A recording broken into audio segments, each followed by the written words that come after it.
Então, olá pessoal, sejam muito bem-vindos para mais um vídeo do canal Eis a Questão. Eu me chamo Vivian e no vídeo de hoje nós damos continuidade a essa série aqui do canal da leitura da Bíblia. No vídeo de hoje nós falaremos sobre o segundo livro da Bíblia, o Êxodo, com base nessas seguintes fontes, como eu já tinha dito aqui para vocês no primeiro vídeo sobre o Gênesis, né? Durante toda essa leitura eu vou utilizar o guia literário da Bíblia.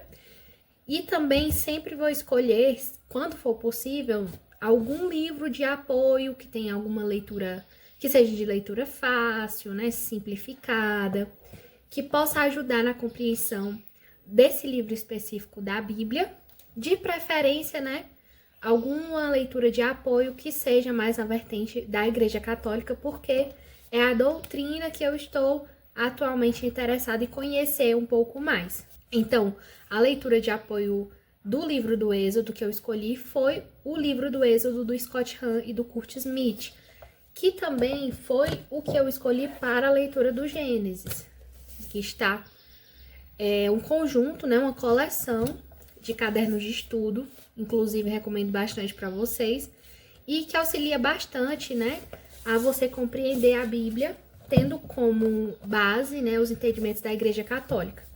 Então, aguardo vocês depois da vinheta.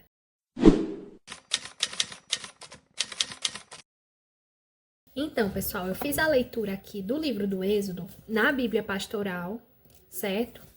E também acabei fazendo uma releitura aqui no livro do Êxodo, do Scott Hahn, porque você tem aqui, nesse livro, todos os capítulos. Então, você tem aqui todos os capítulos escritos da Bíblia. E aí, cada capítulo tem ali discussões breves, né? Eles colocam aí até em relação a termos, né? Eles vão dividindo conforme os termos que são falados dentro daquele capítulo e merecem uma melhor atenção. Então, acabei fazendo uma releitura quando eu li aqui o livro do Êxodo e lendo os comentários, né? Aqui, no Guia Literário da Bíblia, ele vai abordar o Êxodo de uma forma literária. Então, ele vai abandonar pouco os entendimentos, assim, da fé, se você acredita ou não. Ele vai analisar de uma forma mais neutra, vendo como foi que o texto foi escrito, quais são os gêneros predominantes naquele livro. Então, como que se concatenam ali os acontecimentos. Tudo isso ele vai analisar de uma forma literária, de uma forma mais neutra. Então, você compreende melhor o texto em si, que a Bíblia foi escrita. Essa leitura do Êxodo, para mim, ela foi uma leitura bastante interessante. Eu já tinha lido outras vezes, mas não com esse entendimento, né? Quando a gente amadurece um pouco mais, a gente consegue compreender melhor. E o Êxodo, ele é um livro que ele é muito importante, se você for ver, assim, os livros gerais da Bíblia. Por quê? Porque ele vai ser relembrado durante toda a Bíblia. Os acontecimentos do Êxodo, ele vai ser constantemente relembrado, porque é a formação do povo escolhido, que é o povo de Israel.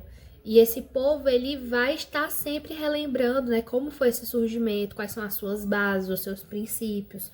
Deus vai estar relembrando isso para esse povo. Então, a gente já tem no próprio Gênesis, né, no primeiro livro da Bíblia, uma citação direta ao Êxodo.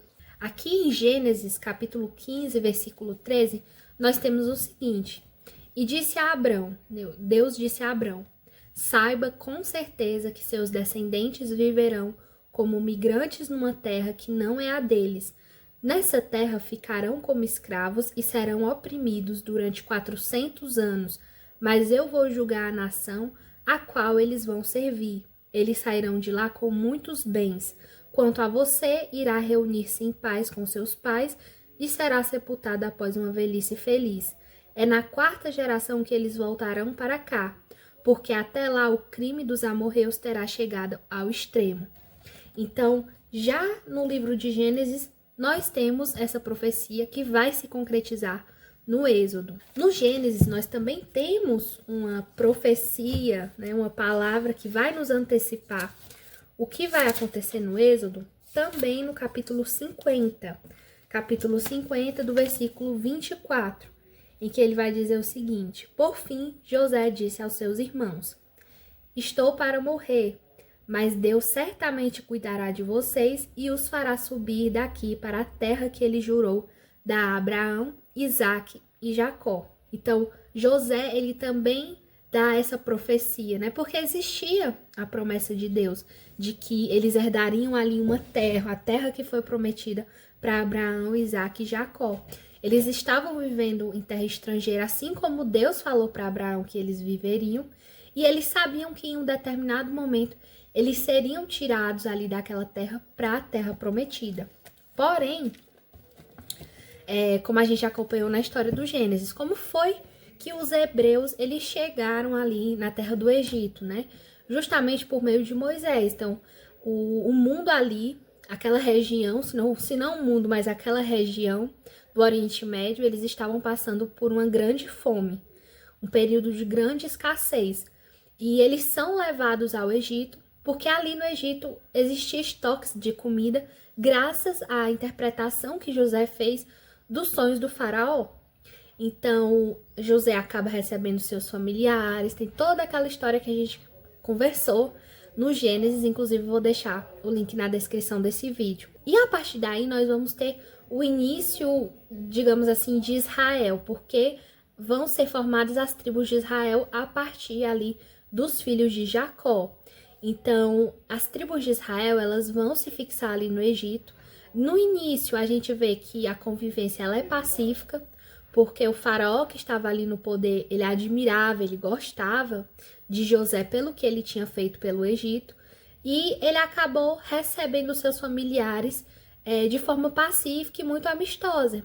Porém, vários anos se passaram, José morreu, Jacó morreu, José morreu, e os hebreus, eles se tornaram uma população muito numerosa, muito forte. E o faraó, que recebeu as tribos de Israel de uma forma pacífica, ele também morre. E aí virão outros faraós que já não vão ser tão amigáveis assim com o povo de Israel. Como eu disse para vocês, a população ela se tornou numerosa, existiam muitos homens e eles começaram a ficar com medo do que poderia acontecer, né? Imagine, muitos homens ali vivendo entre estrangeiros, eles poderiam a qualquer momento se rebelar, tomar o poder, fazer alguma coisa assim que o Egito não queria. E o povo hebreu, ao longo desse tempo, ele vai ser escravizado, né? Eles já estavam sendo escravizados no Egito, até que a gente conhece a história, né? Que Faraó, ele manda que as duas parteiras hebreias, que inclusive é citado o nome delas aqui na Bíblia, para que elas assassinem, matem os bebês hebreus, os meninos, e deixem apenas as meninas viver. Mas essas duas parteiras, elas são tementes a Deus e elas não fazem o que o rei do Egito ordenou. Elas alegam que as hebreias, elas não são como as egípcias, que demoram para ter os seus filhos, que quando as parteiras chegam ali na casa delas, os bebês já haviam nascido. Então, o faraó, furioso, ele dá outra ordem. Ele manda que o povo egípcio, eles lancem ao mar os filhos dos hebreus, os meninos. E aí vem a história de Moisés, né? Moisés, ele era o filho de uma hebreia, e nesse contexto dessa ordem que os meninos fossem assassinados, a mãe dele coloca ele dentro de um cesto e coloca ali no rio Nilo. O cesto vai parar ali onde a filha do faraó estava se banhando e ela acaba se compadecendo daquele menino e, de certa forma, o adota. E aí a gente tem um corte na história, né? A gente já vai ver Moisés mais maduro e ele tá vendo ali o seu povo sendo escravizado, sendo oprimido pelos egípcios. Ele sabia que ele era do povo hebreu e que ele foi adotado pela filha do faraó. E existe uma situação em que ele vê um egípcio, um capataz, digamos assim, egípcio, açoitando, né, quase matando um hebreu, e ele acaba matando esse egípcio. E começa a rolar ali os burburinhos. Faraó acaba sabendo do que aconteceu e busca matar Moisés. E Moisés ele acaba fugindo, né, para Midian ou Madian, dependendo aí da tradução. Lá em Midian ou Madian, Moisés, ele acaba conhecendo a sua esposa, né? Ele acaba se casando, ele tem filhos e ele fica ali sendo um pastor de ovelhas do seu sogro, né? O Jetro. Até que quando Moisés já está até velho, né? Ele tem 80 anos, então ele passa muitos anos ali sendo pastor de ovelhas e ele tem a visão ali da sarça ardente, né? Ele se aproxima daquela árvore que ela tá pegando fogo, mas aquele fogo não consome aquela árvore, ele vê aquilo e fica assim extasiado, vai chegando perto e Deus fala com ele. Deus fala do projeto que ele tem para os hebreus. Ele diz que viu o sofrimento dos hebreus, se lembrou da promessa que ele tinha feito. Claro que é muito interessante essa linguagem que é utilizada, inclusive, na Bíblia, onde fala de Deus se lembrar, de Deus ter esquecido e se lembrou, de ele estar furioso, de ele ficar arrependido, né? Toda essa linguagem, inclusive, é falada aqui nos cadernos de estudo do Scott Hahn, que são formas de metáforas, né? Figuras de linguagem, para que a gente possa compreender melhor o que aconteceu. Então, a gente coloca ali sentimentos humanos em Deus para que a gente possa ter uma melhor compreensão, mas não que isso ocorreu de fato, de forma literal. Mas Deus fala para Moisés que ele se lembrou ali dos hebreus, se lembrou do seu povo e que vai usar Moisés para que seja ali um intermediador, para que ele possa ajudar os hebreus a sair ali do Egito. Durante ali a conversa de Moisés, ele acaba dizendo que ele não tem muita habilidade em falar, que Deus procurasse outro, vamos dizer assim, de uma forma bem clara e bem resumida. Deus mostra para Moisés que ele vai estar do lado dele, né? Ele pede para ele colocar a mão no peito, e quando ele retira, a mão sai ferida. Deus faz o cajado se transformar em serpente, tudo isso para que Moisés veja que Deus é capaz de tudo, que Deus estando ali do lado dele, ele não teria nada o que se preocupar. Mas mesmo assim Moisés acaba insistindo e ele acaba permitindo, né? Deus acaba permitindo que Arão ele seja ali um intermediador. Então, Deus fala até como se Moisés fosse um Deus para Arão e Arão fosse o seu profeta, né? Porque Arão ele tinha mais desenvoltura ali na fala, né? Ele poderia ser um orador, digamos assim, intermediar melhor as conversas entre Moisés e o faraó. Nesse meio tempo em que Moisés ele vai se dirigir ao Egito, vai retornar ao Egito, a gente tem aqui uma situação bastante intrigante no capítulo 4, em que vocês podem verificar aqui no versículo 24, que ele vai dizer assim: durante a viagem no lugar de pousada, o Senhor encontrou-se com Moisés e queria matá-lo. Séfora, que era a esposa de Moisés, então pegou uma faca de pedra, cortou o prepúcio do filho, tocou-o nas virilhas de Moisés e disse: Tu és para mim um marido de sangue. E o Senhor deixou-o em paz quando ela disse marido de sangue, em relação à circuncisão. Então, essa passagem ela é uma passagem bastante intrigante que deixa muitas dúvidas, né? O que isso queria dizer? Por que o Senhor ele estava atrás de matar Moisés, né? A gente fica assim, meio sem entender. E aqui, no livro do Scott Hahn, o que ele vai falar sobre esse trecho em específico, né? Ele vai dizer assim, que o significado original ele é obscuro. Moisés pode ter seguido o costume madianita de esperar para circuncidar os meninos até pouco antes do casamento. Se assim for, ele renegou a aliança abraâmica que exigia que os recém-nascidos fossem circuncidados no 8º dia após o nascimento. A não observância deste rito significava ser eliminado do povo da aliança. Em todo caso, o incidente é muitas vezes interpretado como prefiguração dos acontecimentos da noite de Páscoa, quando o sangue sacrificial irá proteger os filhos primogênitos de Israel do divino exterminador. Considere o fato de que, 1. O presente episódio segue diretamente uma referência a 4:23, a 10ª praga, que é a morte dos primogênitos. 2. A parada num local de hospedagem sugere um cenário noturno. 3. A morte é evitada por um ritual de derramamento de sangue. 4. E a expressão queria matá-lo pode referir-se não à busca do Senhor por Moisés, mas a uma ameaça divina contra Gerson, o primogênito de Moisés. Já aqui no Guia Literário da Bíblia, ele vai ter assim uma interpretação um tanto diferente sobre esse episódio. Vou ler aqui para vocês.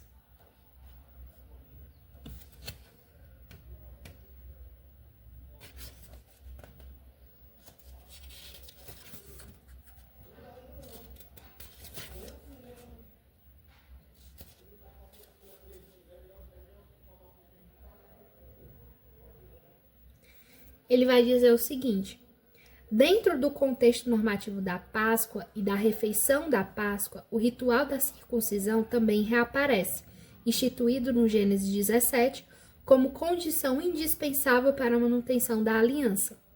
Anteriormente, em 4:24, outra circuncisão ocorre em um momento de transição assustador, quase mágico, após o chamado de Moisés, mas antes de seu retorno para junto do povo.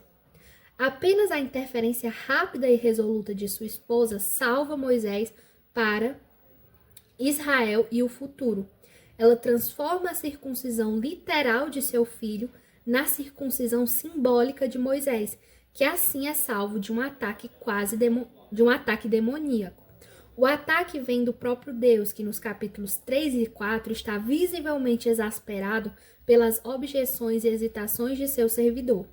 O incidente inteiro, como rite de passagem, é de novo reminiscente da noite de Jacó ao lado de Jaboque. Então aqui ele dá essa interpretação de que Deus ele estaria visivelmente exasperado, né? Porque Moisés ele apresentava ali objeções, hesitações em cumprir o seu chamado. Então o Senhor ele teria caçado ali Moisés para matá-lo por conta dessas hesitações que ele estaria tendo. Então a esposa de Moisés, a Séfora, ela interfere nisso, fazendo o quê? Ela circuncisa o seu próprio filho e toca com o prepúcio do seu filho em Moisés, como se fosse uma circuncisão simbólica de Moisés. Então essa é a interpretação aqui do Guia Literário da Bíblia. E então, dando continuidade à história, depois dessa história bastante assim impactante, como diz o próprio Guia Literário da Bíblia, né, um tanto mágica, né? Nós temos aí o retorno de Moisés efetivamente para o Egito. E ele vai ali ter diversos confrontos com o faraó, primeiramente pedindo que o povo de Israel fosse liberado para que durante alguns dias pudesse se dirigir ao deserto para adorar a Deus, oferecer sacrifícios ao seu Senhor. E então, inicialmente, o pedido não é que o faraó liberte o povo de Israel, mas que ele deixe temporariamente com que o povo saia e vá no Egito oferecer o sacrifício, oferecer a adoração ao Senhor.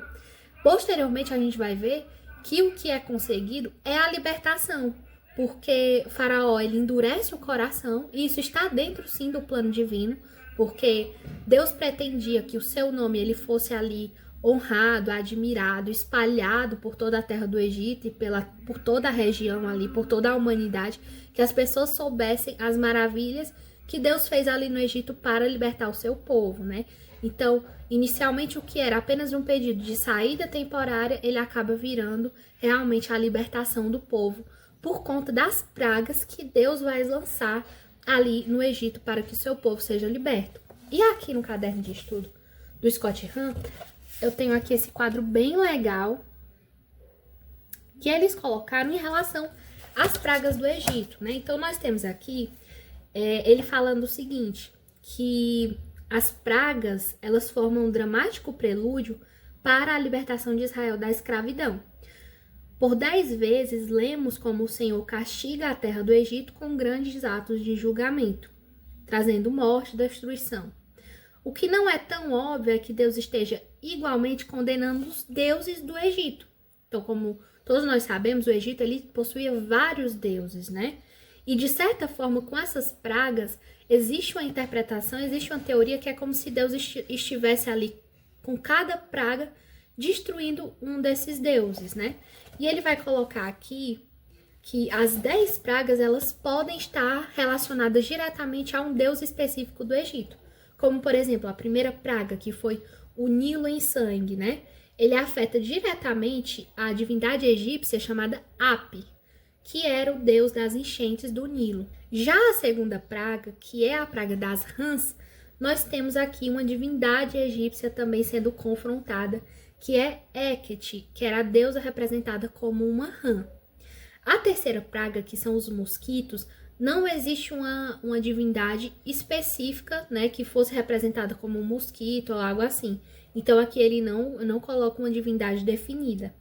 Já na quarta praga, que eram as moscas varejeiras, nós temos a Uaiti, que era o deus manifesto na forma de mosca, né? Era um deus manifesto que ele era representado na forma de mosca.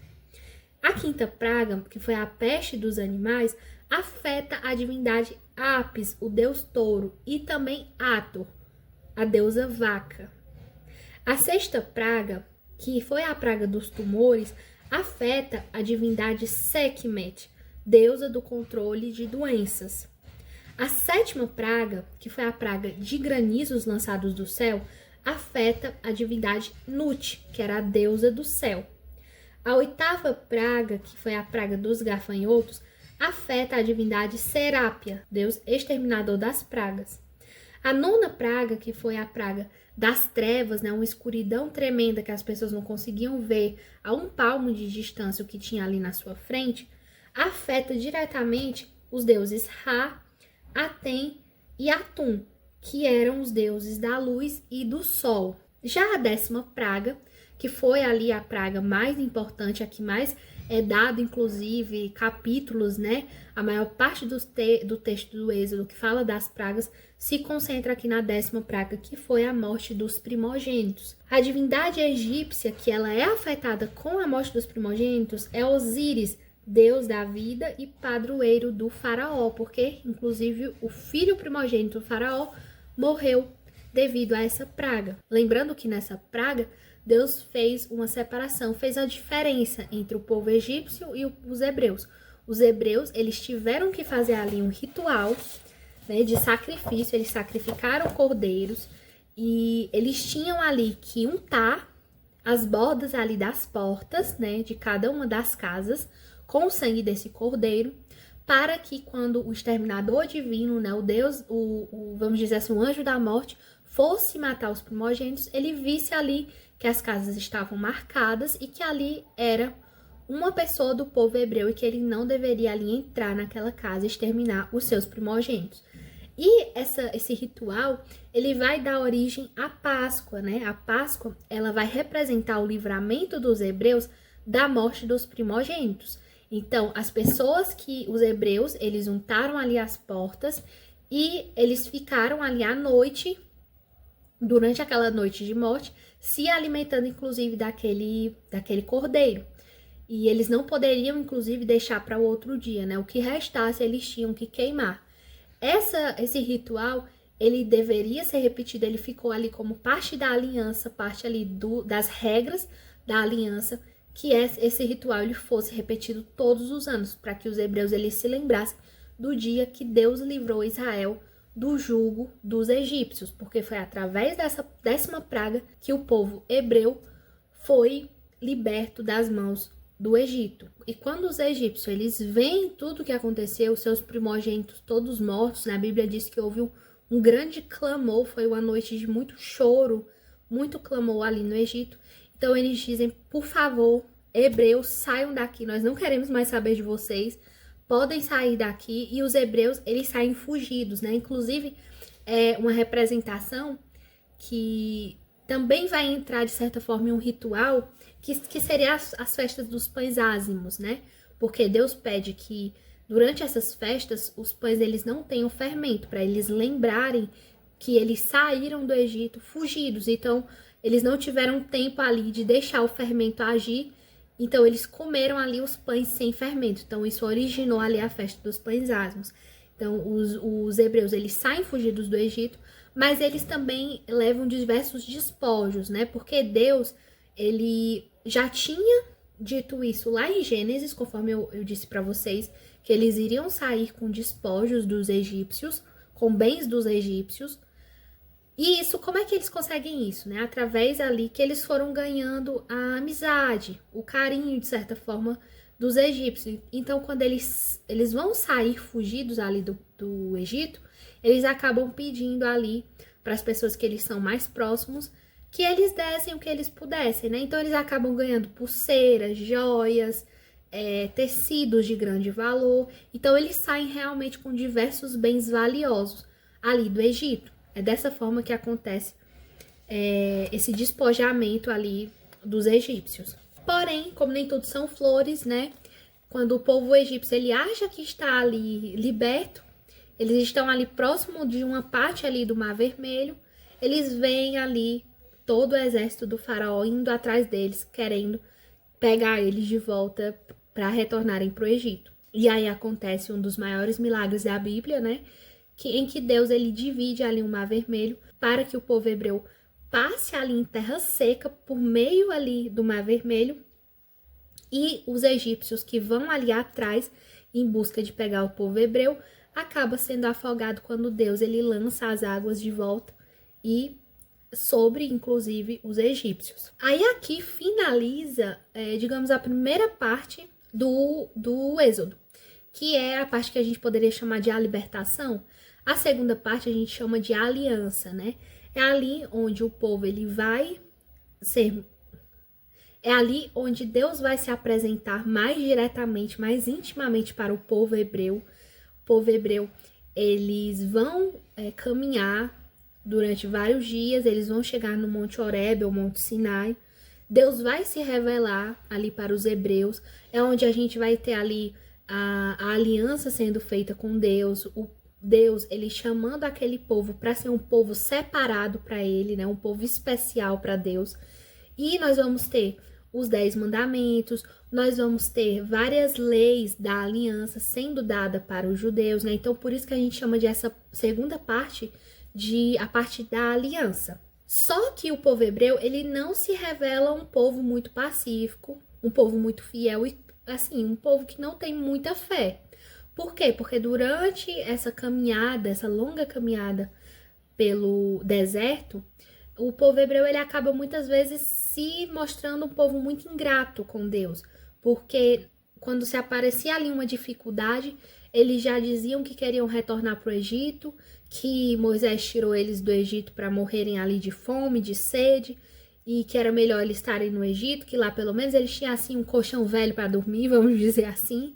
Lá pelo menos eles tinham pão seco para comer, e no Egito eles iam morrer ali de fome e de sede. Então, a gente vê por muitas vezes Moisés muito zangado com essa falta de fé do povo hebreu. E Deus, ele vai ali oferecendo, né, tudo o que era necessário para que o povo hebreu, ele sobrevivesse ali no Egito e chegasse ao final ali na sua caminhada na Terra Prometida. Como é que Deus vai fazer isso, né? Por muitas vezes vai surgir água ali na rocha, né? Deus pede com que Moisés encoste o cajado nas rochas e dali brota água.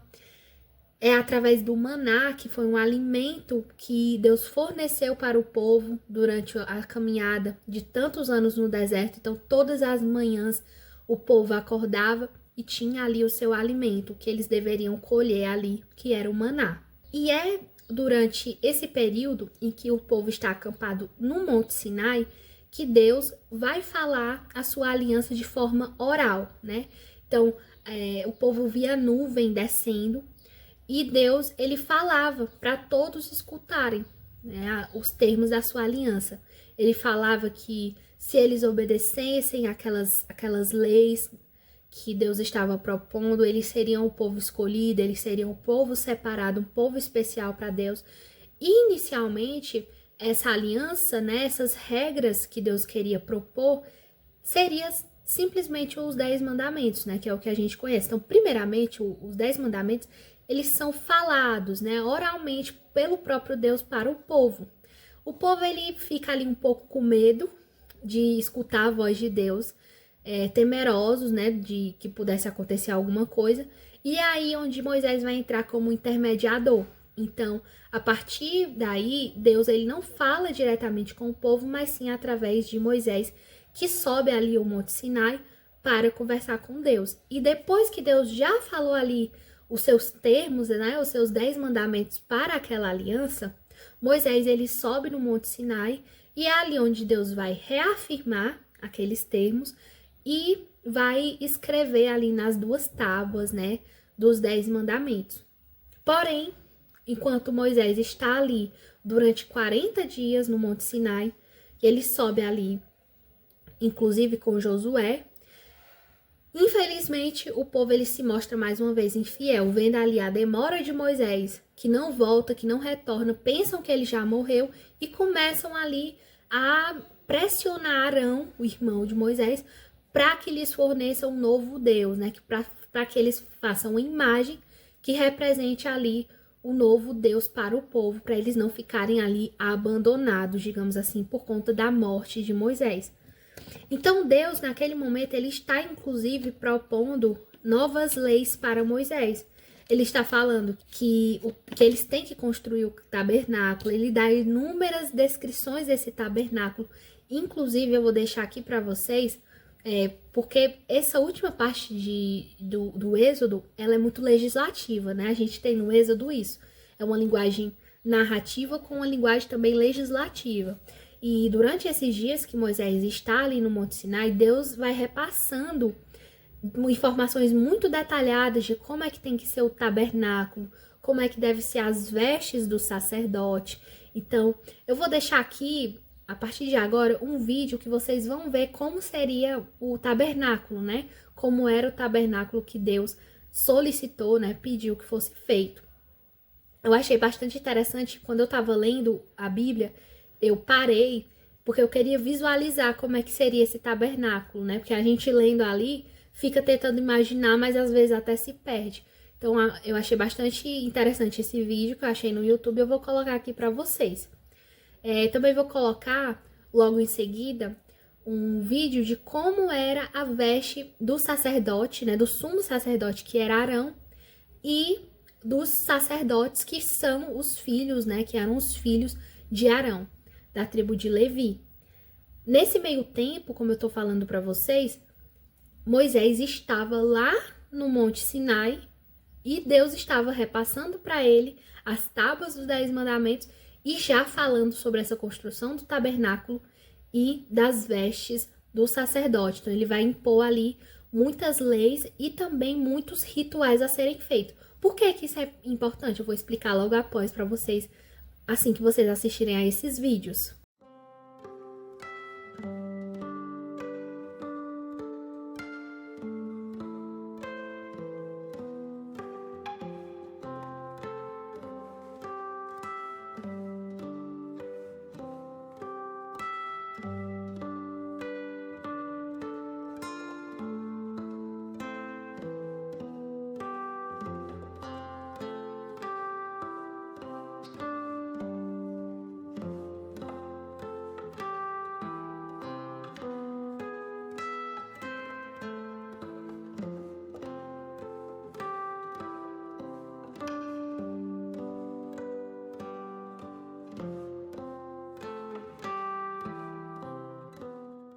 O segredo das vestes do sumo sacerdote.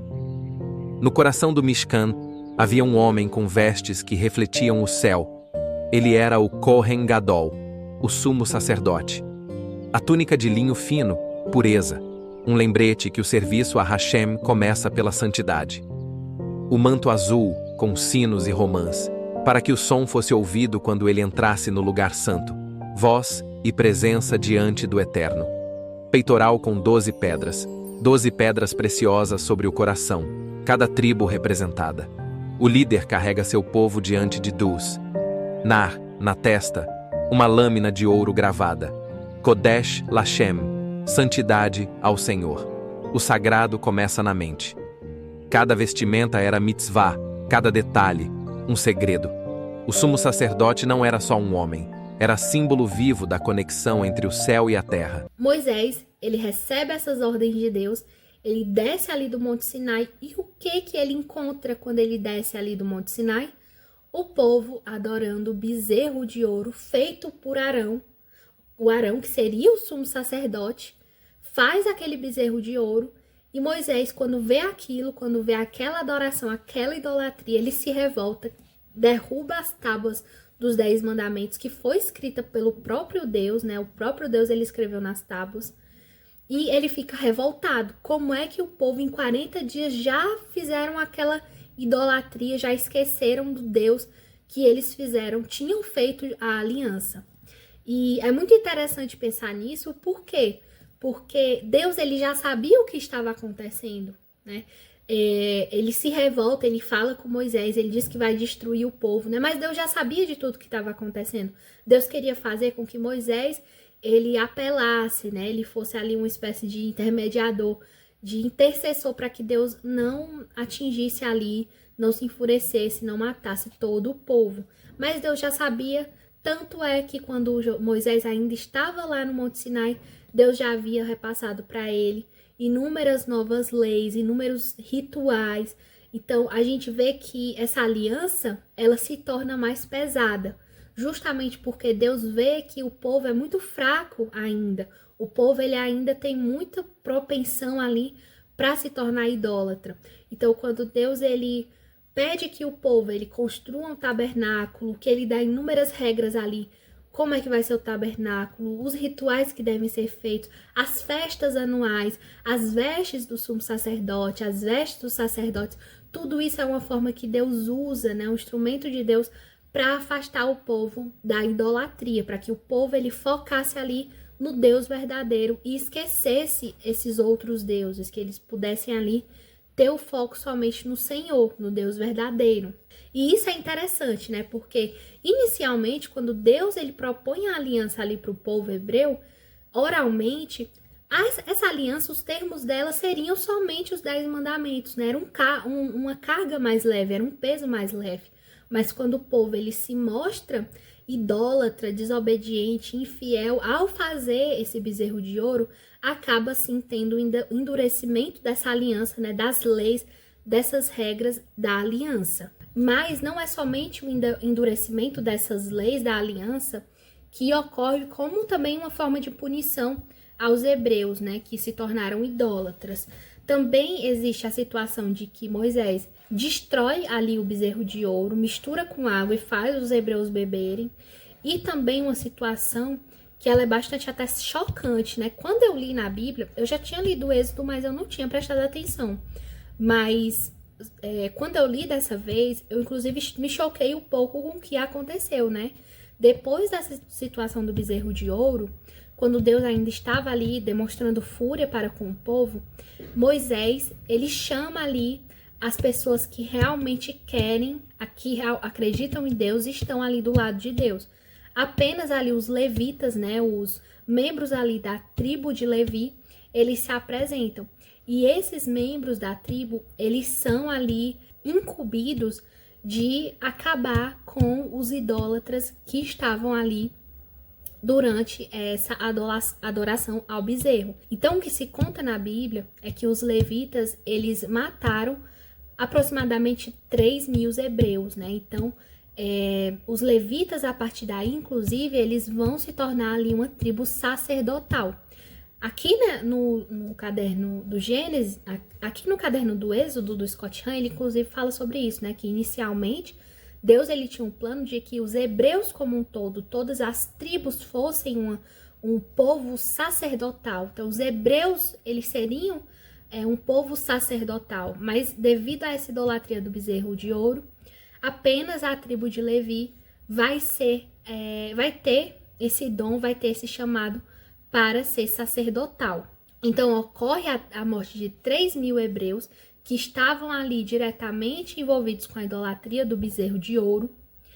E também Deus lança pragas. Na Bíblia não é dito especificamente que praga é essa, mas que houveram também mortes. Só que essas mortes, elas não dizimaram todas as outras tribos, certo? Os levitas, eles vão ter esse chamado específico para os sacerdotes, né? Como sacerdotes, eles são a tribo que vai ali fazer valer essa punição, de certa forma, para esses idólatras, mas ficaram ali pessoas também das outras tribos, né? Conforme a gente vê aí, é falado num número na Bíblia de mais de 600 mil pessoas, né? 600 mil hebreus. Então, as mortes que ocorreram ali, elas não foram tão expressivas a ponto de dizimar, por exemplo, uma tribo.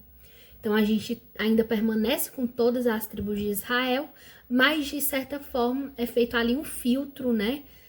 Dizimado ali, de certa forma, as pessoas mais pecadoras, que mais tinham ali essa propensão para a idolatria. E no final do livro do Êxodo, nós temos a concretização do que Deus ordenou, que é principalmente a construção do tabernáculo, das vestes do sumo sacerdote, dos sacerdotes. Então, a gente vê realmente aquilo sendo posto em prática pelas pessoas. E a gente vê, assim, eu fiquei extremamente impressionada com o tanto de ouro, de pedras preciosas, né? Que foi preciso para construir tudo o que Deus pediu. E é interessante que as pessoas, elas iam ali entregando o que elas tinham, né? A madeira, os tecidos que eram muito valiosos, ouro, pedras preciosas. E é contado na Bíblia que teve uma hora que já tinha além do que aquilo que era preciso. E quando eu vi ali a descrição do que precisava para ser feito ali o tabernáculo, as vestes, eu achei, nossa, mas eles tinham tudo isso, eles tinham tanto ouro, eles tinham tantos tecidos valiosos, eles tinham tanta madeira. E sim, eles tinham, que a Bíblia fala que, inclusive, Moisés, ele teve que pedir para o povo, olha, parem, que o que a gente tem aqui já é o bastante, não coloquem mais nada, porque já deu certo, né, os materiais que a gente precisava.